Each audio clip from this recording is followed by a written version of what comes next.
बेटी ने अच्छा सबक सिखाया माँ को। रविवार का दिन था। अनु अपनी सहेली के घर से पार्टी करके अपने घर को निकली। साथ में 5 साल का बेटा आरव था। आरव का चेहरा थोड़ा रोने जैसा था और अनु भी थोड़ी चिड़चिड़ी दिख रही थी। घर में आते ही अनु फ्रेश होने के लिए बाथरूम की तरफ जा रही थी, तभी पैसेज में रखे वॉशिंग मशीन की बीप की आवाज़ सुनाई दी।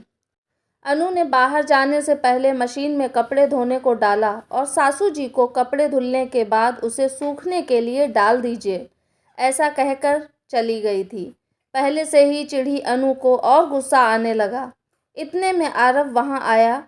मन में का गुस्सा बाजू रख आरव को अपने पास लिया और फ्रिज में से एक चॉकलेट निकाल कर दिया। बिना मांगे चॉकलेट मिलने पर आरव खुश हो गया। माँ को प्यार भरा चुम्मा देकर वह अपने खिलौनों से खेलने लगा। अनु फिर से पैसेज में आई और मशीन में के कपड़े देख फिर चिढ़ गई। ड्राई हुए कपड़े एक टब में निकाल कर गैलरी में चली गई।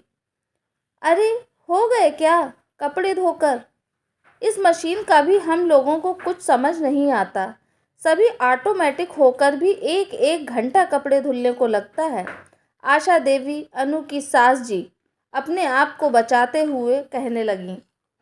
हाँ, 1 घंटा लगता है और 1 घंटा होकर भी आगे और 1.5 घंटा हो गया है। अनु थोड़ी गुस्सा होकर बोली। अजी सुनते हो, चलिए थोड़ा बाहर टहल कर आते हैं और चाय भी पी लेंगे। आशा देवी अपने पति मोहन जी से कहते घर से खिसक लीं। क्या हुआ है? अनु जब से आई हो चिड़चिड़ कर रही हो। अनु का पति अनिल यह कहते हुए अनु के पीछे आया। कुछ नहीं, अनु गुस्से से बोली। अनु ने 2 कप कॉफ़ी बनाई और आरव को दूध का कप और बिस्किट दिया। अनिल ने उसके गुस्से का कारण फिर से पूछा। अनु कुछ नहीं बोली। घर का थोड़ा काम करके खाना बनाने चली गई। गुस्सा ठंडा होगा तब बात करेगी, यह सोचकर अनिल अपने काम में व्यस्त हो गया। रात के खाने के बाद किचन का काम खत्म करके अनु आरव को लेकर बेडरूम में गई और अनिल हॉल में ही किसी से मोबाइल पर बात कर रहा था। आरव को अपने पास लेकर कहानी सुनाते हुए सुला दिया। आरव के सोने के बाद भी अनु उसके सर को प्यार से सहला रही थी। आरव के चेहरे पर प्यार भरा हाथ फेरा। अनु के आंखों में एकदम से आंसू निकल आए। उतने में ही अनिल आया। उसने अनु को पीछे से ही गले लगाया और बोला, थोड़ा प्यार हमें भी देने की कृपा करें। वह थोड़ा रोमांटिक होकर बोला। अनु ने पीछे मुड़कर देखा। क्या हुआ है? क्यों इतना चिड़चिड़ कर रही हो? जब से आई हो तुम्हारा मूड ठीक नहीं है। किसी ने कुछ कहा है क्या, या फिर पार्टी में कुछ हुआ है? अनिल अनु के आंखें पोंछते हुए बोला। कुछ नहीं, आपको तो पता है, हम राधिका के घर पार्टी कर रहे थे। सबके बच्चे वहीं खेल रहे थे, सब शैतानी कर रहे थे। तभी किसी से राधिका के घर का फ्लावर पॉट टूट गया। किसी ने भी किसी बच्चे को कुछ नहीं कहा, पर आरव वहाँ रोने लगा। उससे किसी ने पूछा तो कहने लगा, मम्मी मुझ पर गुस्सा करेगी। अरे अनु, बस इतनी सी बात, बच्चा है, वह इसके दिमाग में आ गया होगा। ऐसा कुछ, इतनी सी बात पर तुम्हें गुस्सा या चिड़चिड़ करने की क्या ज़रूरत है? अनिल बोला। इतनी सी बात नहीं है। यह तुम्हें पता है कि कितना रो रहा था आरव, और वैसे भी वह आजकल मुझसे कुछ भी बात करने से पहले पूछता है, मम्मी अगर गुस्सा नहीं करोगी तो एक बात पूछूं? अनु, फिर इतना गुस्सा करके क्यों बोलती हो? अनिल बोला। तुम्हें क्या लगता है मैं आरव को गुस्सा करूंगी? मैं घर में कहाँ रहती हूँ ज़्यादा। सुबह 8 बजे निकलती हूँ।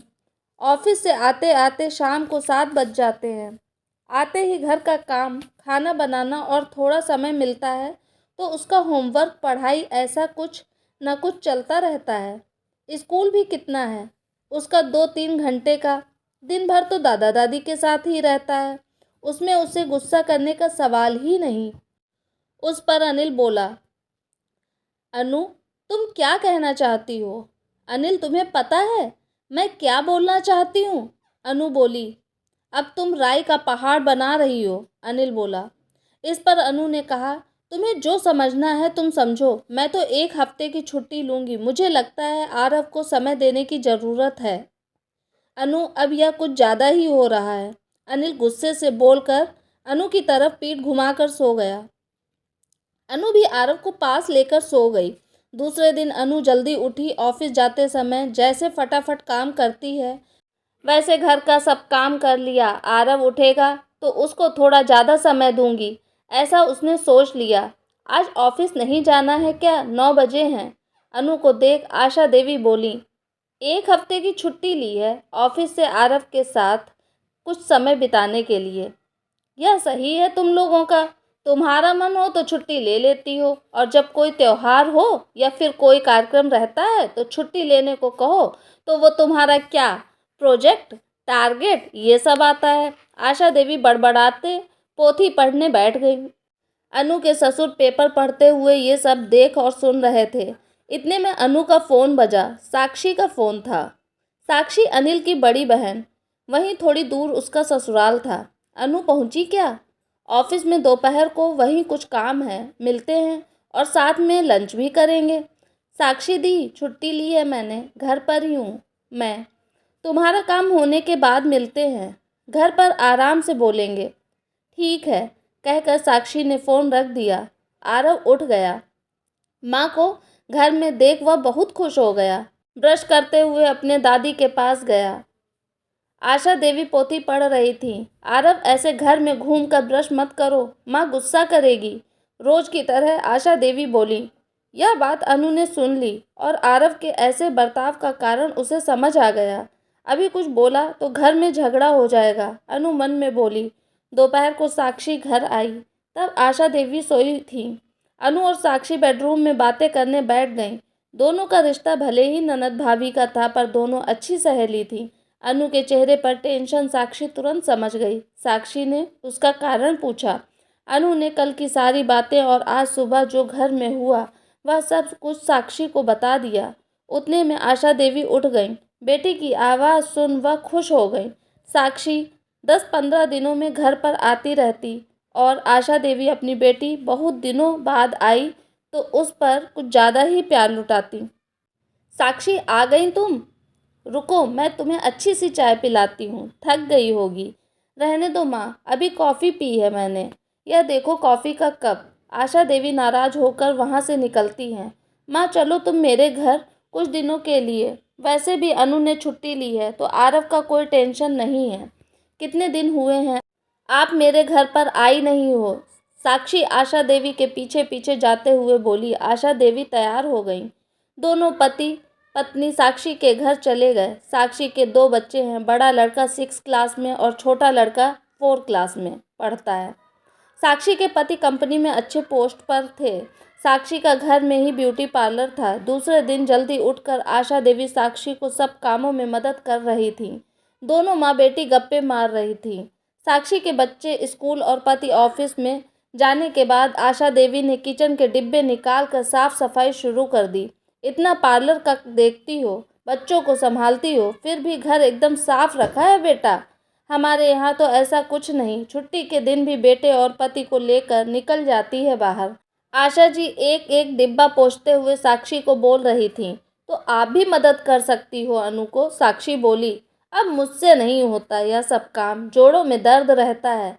आशा जी साक्षी का हाथ पकड़ के स्टूल पर चढ़ते हुए बोली, फिर कोई नौकरानी से करा लेती। मेरे यहाँ तो चिंटू के पापा भी मदद करते हैं और गांव से सासू जी आती हैं तो वह भी मुझे मदद करती हैं, साक्षी बोली। कितना अच्छा दामाद है मेरा, सब कामों में मदद करता है तुम्हारी। हाँ सही है तुम्हारा माँ, बेटी को मदद किया तो कितना अच्छा है मेरा दामाद। वही बेटे ने तुम्हारी बहू को मदद की तो कहने लगती हो जोरू का गुलाम। साक्षी की इस बात पर आशा जी थोड़ी नरमा गई। थोड़ी देर में चिंटू स्कूल से आया। जूते निकाल कर फेंक दिया, अपना बैग सोफे पर रख दिया। चिंटू, जूते सही से रखो वरना नानी गुस्सा करेंगी। बैग भी ठीक से रखो वरना नानी और गुस्सा करेंगी, साक्षी बोली। वैसे ही आशा जी ने साक्षी की तरफ आश्चर्य से देखा पर कुछ बोली नहीं। ऐसा ही 1-2 दिन चला। चिंटू, ऐसा मत करो नहीं तो नानी गुस्सा करेगी। वैसा मत करो नहीं तो नानी गुस्सा करेंगी। या क्या साक्षी, 2 दिन हो गए हैं तुम चिंटू को मेरे नाम से डरा रही हो। ऐसे तो मेरे और चिंटू में दरार पड़ जाएगी। उस बच्चे को लगेगा कि नानी सिर्फ गुस्सा ही करती है। आशा जी के सब्र का बांध टूट गया और बोल पड़ी, हाँ माँ, एकदम सही बोली तुम। यह अनु और आरव के बारे में भी लागू होता है। आप हमेशा ही आरव को अनु के नाम से डराती हो। उस बच्चे को लगता है कि मेरी माँ तो मुझ पर हमेशा गुस्सा करती है। ऐसा क्यों करती हो माँ? आपको आरव की कोई बात अच्छी नहीं लगी हो या फिर उसे अच्छे संस्कार देने हैं तो तुम बोलो। आरव को उसके माँ के नाम से डराने की क्या ज़रूरत है?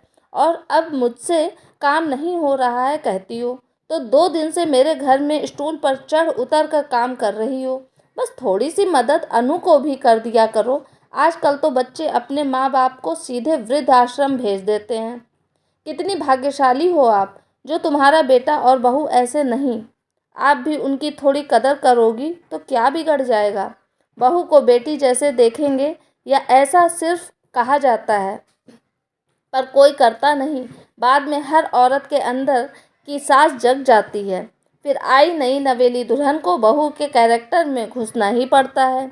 सही बोल रही है साक्षी, मैं हमेशा इसे बोलता हूँ पर यह तो मुझे चुप करा देती है। मोहन जी बोल पड़े। आशा जी की आंखें भर आईं। उनको अपनी गलती का एहसास हो गया। हफ्ते भर साक्षी के यहाँ रहे। आज शाम हम घर जा रहे हैं। अनु की छुट्टी खत्म हो गई, उसे ऑफिस जाना पड़ेगा। ऐसे में आरव को कौन देखेगा? आशा जी 7वें दिन खुद से बोली। इधर अनु और आरव का रिश्ता भी अच्छा हो गया था। आरव के अंदर से अपनी माँ के लिए डर खत्म हो गया था। आशा जी घर में आ गई। दूसरे दिन वो खुद से ही अनु के काम में मदद करने लगी। आज दिन कहाँ से निकला है, अनु अपने मन में सोचने लगी और ऑफिस चली गई। अनु के ऑफिस से आने के बाद भी आशा जी ने बिना कुछ बोले बताए अनु को काम में मदद कर रही थी। ये काम जरूर साक्षी दीदी का ही होगा। थैंक यू साक्षी दी। ऐसी ननद जो सहेली बहन जैसी मन में सोचते हुए अनु ने साक्षी दी को फ़ोन लगाया और घंटे भर बात की। यह बताने की ज़रूरत क्या, ननद ने अपने भाभी पर हुक्म चलाने के बजाय, नीचा दिखाने के बजाय अपनी बहनों की तरह, सहेली की तरह हो जाए तो हर घर में ननद भाभी का यह रिश्ता एक सगी बहनों जैसा हो जाएगा। दोस्तों, ये था मेरा आज का वीडियो। उम्मीद है वीडियो आपको ज़रूर पसंद आया होगा। आपकी क्या राय है इस वीडियो के बारे में मुझे कमेंट के द्वारा ज़रूर बताइएगा। अगर आप मेरे चैनल पे नए हैं तो प्लीज़ सब्सक्राइब कीजिएगा मेरे चैनल को ताकि आने वाले वीडियो का नोटिफिकेशन आपको मिल सके। वीडियो पूरा देखने के लिए आपका बहुत बहुत धन्यवाद।